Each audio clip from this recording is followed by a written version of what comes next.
Bonjour YouTube.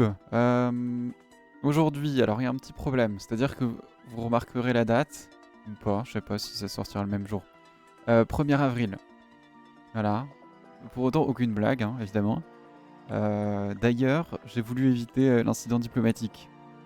C'est-à-dire que il y avait un gros sujet qui était en préparation, dont on avait parlé la dernière fois.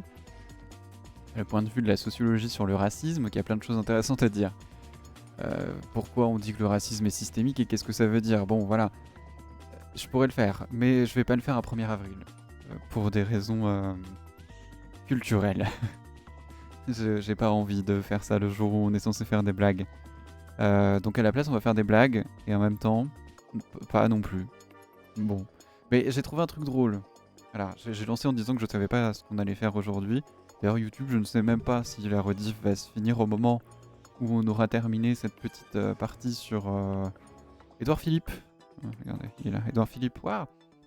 Ou bien si je vais tout laisser, et auquel cas, bonne chance à vous, et je mettrai peut-être un timecode. Je n'ai aucune idée de ce qui va se passer dans l'avenir. Et ça me va. J'espère que ça vous va aussi. Mettez-le dans les commentaires. En vrai, c'est important. Il serait temps. Mais n'hésitez pas à attendre que, comme je disais au début, on ait un petit peu de refonte graphique qui fera que je serai un peu plus animé que... Bon, même si ça m'a déjà pris beaucoup de temps de mettre ça en place. On a mieux qui arrive, et peut-être qu'on y viendra dans ce stream d'ailleurs. Parce que ça fait partie des choses qu'on a à faire. Comme est le titre sur Twitch.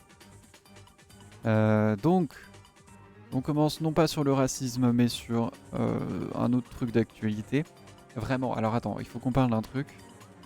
J'avais critiqué Odoxa, IFOP, tout ça, sur le fait que ils avaient beaucoup trop de sondages par jour. Et en même temps, ça me donnait des choses à dire, parce que là... Est-ce qu'on peut voir la liste de tout? Ouais. On est sur Odoxa. Donc, Odoxa, on rappelle, je m'étais plaint, oui, on peut pas faire de la qualité si on fait un sondage... C'était 2 sondages par jour. Comme ça a été le cas le 26. Mais en fait, entre le 31 et le 26, il n'y a rien eu. Et entre le 26 et le 21 non plus. Donc alors, moi je veux bien parler des sondages. Et encore, on avait dit qu'on changerait peut-être de truc. Mais il n'y a rien à dire en ce moment. Hein. Il se passe pas grand-chose. Moi j'ai hâte, on en parlera dès qu'une grande étude va sortir. Bon là il y a le recensement, mais il n'y a pas grand-chose à dire sur le recensement. C'est super et tout, on remarque qu'on pourrait. Mais quand il y aura enquête des pratiques culturelles des Français ou un truc comme ça, on pourra dire des choses bien. Mais là, même chez les junk food, il y a rien. Il y a rien pour se nourrir là.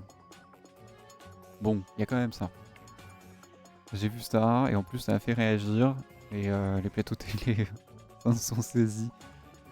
Parce que je pense qu'il n'y a rien d'autre à dire en ce moment. Mais pourquoi c'est de la merde? Alors, on va pas s'éterniser dessus, je pense. Et c'est le seul sujet de science qu'on aura aujourd'hui, en même temps. Donc on verra. Spectaculaire comeback d'Édouard Philippe. Il remporterait aujourd'hui la présidentielle. Alors, ça va bien pour un 1er avril. La blague est drôle. Bon, elle est sortie un jour trop tôt, hein, elle est sortie hier, le 31. Mais l'impact est le même.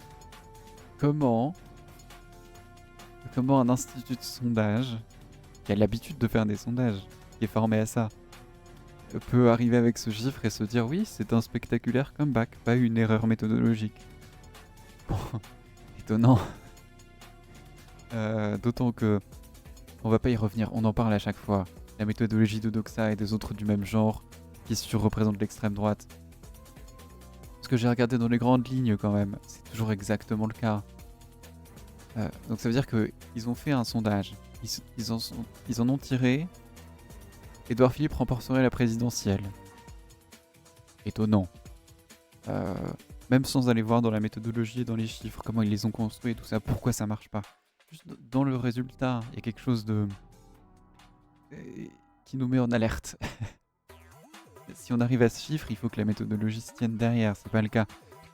Mais en plus, Ok, premier chiffre étonnant, ça arrive. Et c'est pour ça qu'on fait de la science, pour tomber sur ce genre de chiffres. Mais quand ils sont pas solides, c'est dommage. Je vais dire c'est dangereux aussi. Quoi d'autre? Moi j'avais vu Bardella au premier tour 34%. Non mais alors... non. Je sais bien que c'est ce que les sondages disent régulièrement, que l'extrême droite elle est super. Il y a 10 ans, elle disait avant les présidentielles de 2017, un an avant, Zemmour 20%. Bon, ça n'a pas été le cas.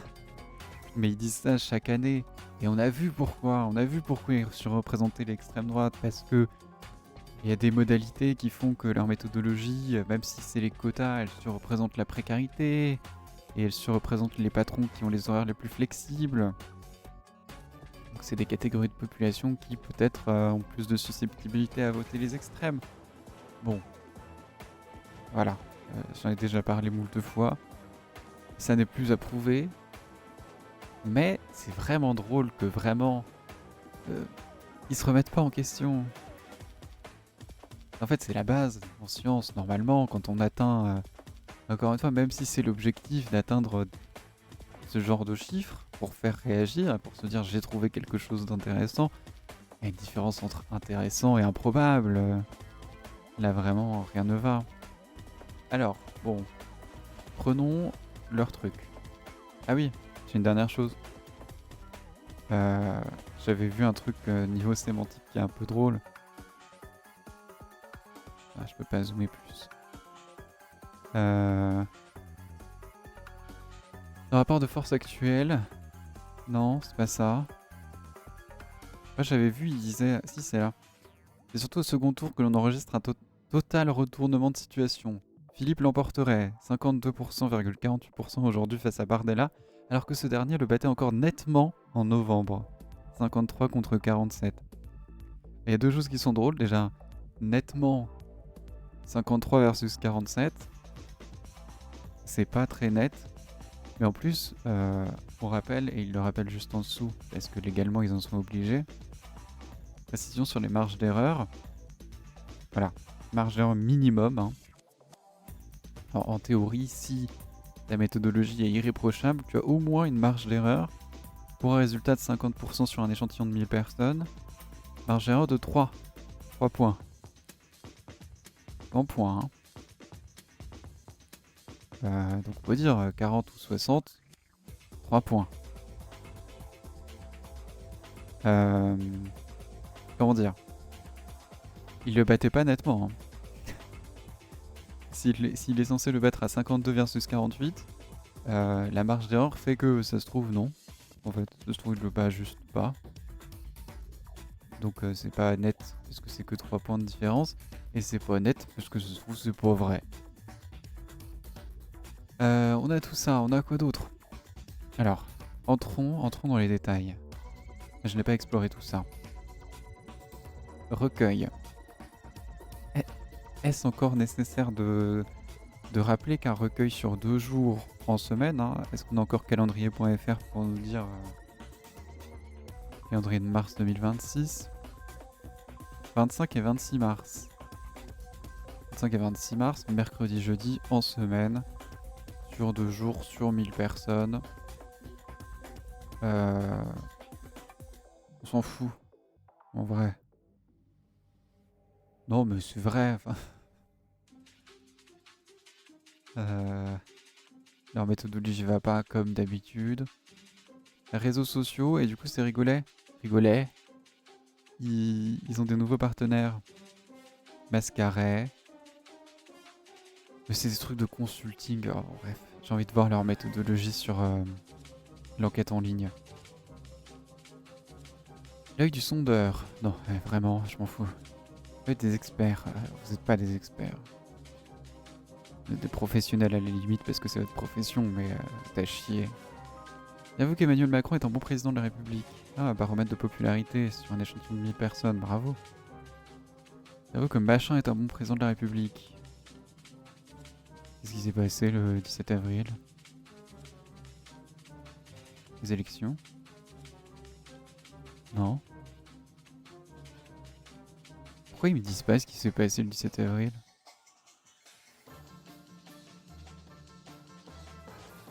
Bon, bref. Non, pas le 17 avril. En avril 2017, pardon. Peut-être les élections, du coup. J'avoue qu'Emmanuel Macron est mon président, ensemble des Français, machin, c'est bon, on avait déjà vu ça la dernière fois. Non, il n'en est pas un pour beaucoup de gens. Bastien Lecornu est un bon Premier ministre. Oui, c'est vrai qu'il y a 2 semaines, on avait déjà vu le truc, le banger qu'ils avaient sorti sur Lecornu, qui disait déjà n'importe quoi. On rappelle, hein. Alors attends, avant d'aller plus loin, on rappelle sur Lecornu, parenthèse, ils avaient quand même sorti que, d'après l'étude des réseaux sociaux, toutes les mentions de Lecornu étaient positives et parlaient de lui et pas de politique. Ce qui est plutôt normal pour le Premier ministre. Et il le mettait en comparaison avec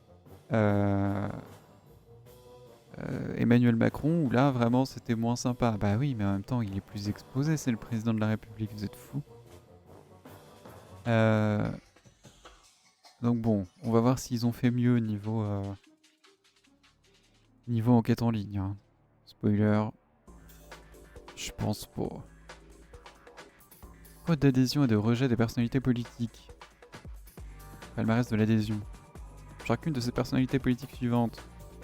Dites-nous si vous la soutenez, si vous éprouvez de la sympathie pour elle, si vous ressentez de l'indifférence à son égard ou si vous la rejetez. Encore une fois, on avait déjà parlé de ça, c'est toujours leur même baromètre et ils sont jamais remis en question depuis. Les modalités sont pas égales. Soutenir sympathie, déjà c'est pas la même chose. Indifférence et rejet, c'est pas la même chose non plus. Mais les choses ne s'équivalent pas, enfin bon, c'est ni fait ni à faire leur baromètre. En plus j'avais prévu tout un truc sur le baromètre du racisme, parce que j'arrête pas d'en parler pour dire que c'est super et que ça a beaucoup fait avancer la science. Et encore une fois on est le 1er avril, donc on ne parle pas du racisme aujourd'hui. Enfin si, on en parle, il faut toujours en parler, mais c'est pas le sujet. Parce qu'on ne met pas des sujets importants le 1er avril. Sympathisants de gauche. En parlant de sujets pas importants, d'ailleurs, on va parler d'Édouard Philippe, hein, donc c'est pour dire. Chacune des personnalités politiques suivantes. Rejet. Oh, Mélenchon, rejet. Défend bon président. Ah, Mélenchon, non, hein. Bon, voilà. On va revenir sur leur méthodologie à chier. 2 hypothèses de premier tour testées. C'est quoi ça? On s'est jamais penché sur comment ils faisaient leurs hypothèses de premier tour. Pour constituer les tests de second tour, hein, évidemment.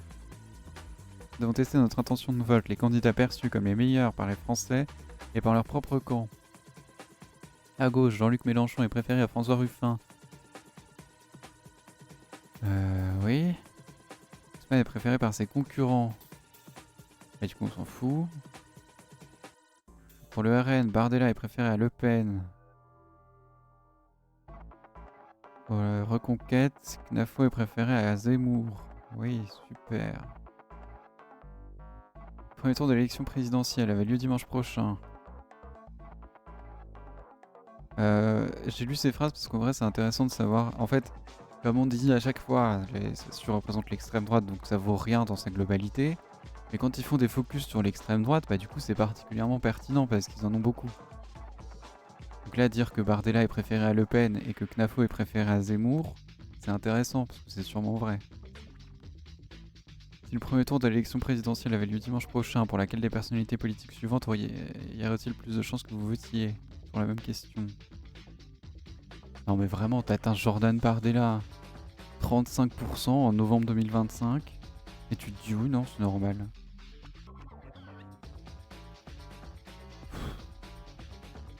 En fait, mais un trigger warning, ce qu'on dit n'est pas vrai. À la limite. Bon, Édouard Philippe, il a parlé à un moment, donc c'est pas étonnant qu'il remonte dans un baromètre. Si le premier tour de l'élection... Ça, c'est la variance. Bravo. C'est quoi? 38%, comment ça? Qu'est-ce qui se passe? Relation par rapport à l'hypothèse des candidatures séparées d'Edouard Philippe et Bruno Retailleau. Ah oui, si Bruno Retailleau il est pas là, ça redonne des points à Edouard Philippe et à Jordan Bardella. J'aime bien l'abstention qui est de 25%, hein, ça sera plus évidemment. Retour des... on s'en fout, variance, on s'en fout. Inversion de tendance, ouais, un petit logo. C'est vous tout seul qui avait fait l'infographie. Dans l'hypothèse d'un second tour, Philippe Bardella. Édouard Philippe, il s'appelle, pas Philippe Bardella. Le 1er avril, je fais des blagues. C'est aujourd'hui Édouard Philippe qui sortirait du duel, gagnant d'un duel face à Jordan Bardella. C'est un retournement. Enfin, c'est un retournement, c'est une évolution de 5 points avec une marge d'erreur de 3. Donc je ferai pas les malins à votre place. Surtout pour sortir ça, enfin, vous êtes fous. Intention de vote pour le second tour de l'élection présidentielle. Glucksmann, oui, il s'est pété la gueule. Quoi ça? Report de vote. Report de voix. Oui. Ah c'est tout? C'est ça la fin? Avant vous avez chié un truc en mode bon... Notre échantillon il a dit qu'il mettait Édouard Philippe devant et puis Jordan Bardella il perd des points. J'ai bien d'admettre que Bardella perd des points. Ça se rapproche un peu de la réalité. Mais là non. Bon on n'y fait ni à faire comme à notre habitude. À chaque fois qu'on voit le baromètre de Doxa, c'est n'importe quoi. Annonce sur les réseaux sociaux. Ah, là, attendez, parce que là, il faut que je savoure ce mon petit banger. Ça, c'est le dessert. Pourquoi je reçois des mails? Ah, j'ai mal au cou en plus. Technologie. Les réseaux sociaux, Mascaret, nouveau nom de machin. Alors vraiment, j'en ai rien à foutre. Cabinet de conseil en communication indépendant. Alors, vraiment, vous leur demandez à eux de faire une étude sur les réseaux sociaux. Un cabinet de communication indépendant. De conseil en communication. Tiens, d'ailleurs, Mascaret, vas-y. Recherchons, t'es qui? Vague déferlante produit dans certains estuaires par la rencontre du courant descendant du fleuve et du flot montant de la mer. C'est inspiré comme truc. D'accord. Consulting. Ah bon, vous avez été chercher la pointe, quoi. Mascaret.eu. Aujourd'hui, un cabinet de conseil, leader dans la communication d'affaires. Mais alors, par contre, non mais ça va me saouler, on a plein de laboratoires, particulièrement en France, parce qu'on est novateur dans ce sujet-là, partout en Europe. Et autres d'ailleurs. On est super, on a plein d'initiatives en France, on a plein de cerveaux aussi, on a des super... bon, sondeurs peut-être pas, mais des démographes de génie, des sociologues et tout. Vous allez chercher putain de Mascaret, truc en communication pour faire votre étude sur les réseaux sociaux, quoi. Vous vous dites, ils font de la communication, ils s'y connaissent en réseaux sociaux. Bah oui, mais peut-être pas en collecte de données, par exemple. Peut-être ils sont pas super objectifs. Talkwalker, on a déjà parlé, outils de veille, donc on sait que... Ok. Ils ont pas mal de sources. Sauf que c'est des algorithmes, donc on sait pas comment ils les récupèrent. Donc ils ont demandé à des gens en consulting de communication via un outil flou de faire des études selon des critères qu'on ne connaît pas. Non mais au bout d'un moment, donc ça, il serait temps d'être professionnel peut-être. Alors ça vous l'êtes, c'est votre profession. Mais d'être compétent, ça vous l'êtes toujours pas. Mention et engagement des personnalités au 27 mars 2026.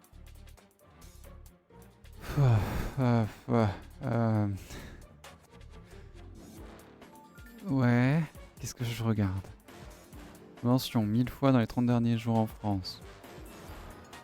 Engagement, donc les réactions j'imagine. Donc on parle plus d'Emmanuel Macron. On réagit moins à Emmanuel Macron. Ah non, pardon. Emmanuel Macron n'en parle plus et on n'y réagit plus. Bon, sachant qu'on en avait parlé en février-janvier parce que c'était un mème avec ses lunettes de soleil. Hein. Pas parce que c'était pertinent politiquement. Mais bon, ça, j'imagine que ça leur est passé au-dessus.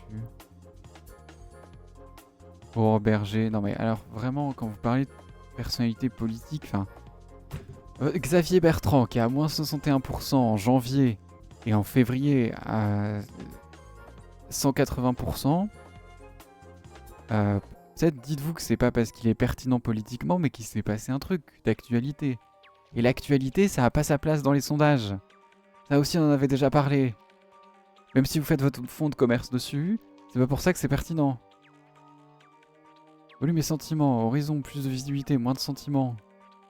Mais ça veut dire qu'il y a moins de réactions. Ça veut pas dire qu'il y a moins de sentiments s'il y a moins de réactions. Arrêtez de mal interpréter, en plus d'être des merdes. Volume et sentiments, prix des carburants, un sujet qui explose. C'est de l'actualité.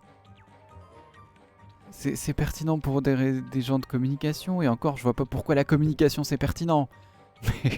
Mais vous êtes un institut de sondage. Vous n'avez pas le droit... Déjà, c'est pas un sondage que de dire ce qui se passe sur l'actualité. C'est vraiment du journalisme. Mais en plus, c'est pas votre rôle de dire qu'il y a un sujet... Enfin, vous avez posé aucune question dans votre sondage sur le prix du carburant. Pourquoi vous en parlez là-dedans ? Laissez les médias le faire, ça marche très bien. Vous n'êtes pas un média, vous devriez pas en être un. Vous êtes un institut de sondage. Synthèse détaillée, j'ai pas envie de le savoir. Pétrole et Moyen-Orient, la France insoumise. Mais qu'est-ce que c'est ? Pourquoi c'est des captures d'écran qui sortent du cul ? Instagram versus Facebook. C'est quoi Facebook ? C'est quoi Instagram ? Tout ça c'est que Instagram. Est-ce qu'il y a Facebook quelque part ? Non. Pourquoi ? Pourquoi ? L'analyse des réseaux sociaux, c'est quelque chose d'intéressant, on peut en faire plein de choses. Et je suis d'accord qu'en science, on l'utilise pas assez. Mais pourquoi faire ça ? Pourquoi faire de la merde ? Essayer d'être novateur, de dire des trucs vrais pour une fois. Ils ont toujours mal aimé, mais ils progressent lentement depuis quelques mois. Mais c'est juste qu'ils se remettent d'une crise. Mais voilà, il profite du fait qu'on parle plus de lui, et donc ceux qui parlent de lui, c'est ses partisans.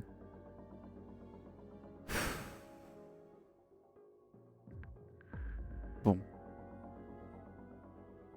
Villepin, Wauquiez. Non mais arrêtez de parler de Wauquiez aussi. C'est fini. Bardella efface Marine Le Pen, qu'elle soit empêchée juridiquement ou non. Bon, allez. Ça c'est juste une synthèse, mais on a vu les chiffres. Ils étaient nuls, la synthèse sera nulle, mais en plus mal interprétée, donc d'autant plus nul à chier. Vraiment, Odoxa... La première fois qu'on a vu Odoxa, on s'est dit... Enfin, je m'étais dit, parce que j'ai vu peut-être trop d'espoir. Je m'étais dit peut-être qu'ils remarqueront leurs erreurs et qu'ils arrêteront de les faire. Mais vraiment, c'est pas le cas. Hein. C'est pas le cas, et en plus, il y a des gens qui... Tiens, d'ailleurs, on n'a pas vu. Public Sénat, presse, parce que... C'est intéressant de savoir pour qui ils l'ont fait. Public Sénat et presse régionale.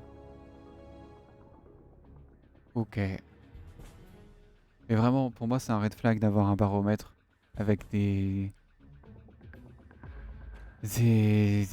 contracteurs qui sont pas les mêmes à chaque fois, chaque édition. Faut rester cohérent dans ce qu'on fait, en fait. Quitte à pas être cohérent dans ce qu'on dit. Parce que là, vraiment, c'est pas cohérent le résultat. En fait, c'est tellement pas cohérent que j'ai pas besoin de dire pourquoi ça l'est pas. Y a pas besoin de... Vraiment, ça... Pardon, on y revient. Pourquoi ça a disparu? Non, c'est juste que... Ok. Ça, là, ce titre... C'est un institut de sondage, pas un média d'information. Ou de désinformation, n'est-ce pas? C'est un institut de sondage, tu titres ça. C'est pas normal. C'est pas ton rôle en tant qu'institut de sondage. Bon, bref, allez. YouTube, vous savez quoi? J'ai envie de couper là. J'ai plus envie de parler de sociologie aujourd'hui. On est le 1er avril, on est censé faire des blagues. YouTube, allez. Salut, c'était la capsule sondage de la semaine. Il n'y en avait pas eu pendant 2 semaines. Vraiment, c'est pas ma faute, c'est juste que... on en revient, je l'ai dit au début, il se passe rien dans l'actualité des sondages. Et quand il se passe quelque chose, c'est de cette qualité-là, vous pouvez pas m'en vouloir de pas vous en parler. Puis vraiment, on a parlé que d'Odoxa en exemple, parce que c'est ça qui est repris en ce moment, mais c'est pareil partout. Il n'y a pas de sujet d'actualité pertinent, et ce qu'ils disent sur les sujets nuls, c'est encore pire. Pour Winamax, pardon, ils ont fait un truc pour Winamax, ils ont pas d'âme. Bon, écoutez. YouTube, salut. YouTube. Si vous voulez des trucs pertinents, on fait des choses de fou en ce moment avec les JDR les samedis. On fait des jeux vidéo. Bon, ça c'est peut-être un peu moins pertinent, mais on s'amuse bien quand même. Et là, dans la suite du stream, que vous pourrez aller voir en rediff sur Twitch, mais que vous n'aurez pas sur YouTube, il y aura la suite de stream, de ce stream chaotique, c'est vrai, où on sait pas encore ce qu'on va faire. Mais on va faire plein de trucs, comme sûrement du dessin et des trucs plus chill que s'énerver sur Odoxa. Pardon, Odoxa, je dis des trucs qui ont dépassé ma pensée. En même temps, penser, il faudrait peut-être que vous essayiez de le faire aussi à un moment. Bon, salut YouTube. Et pardon.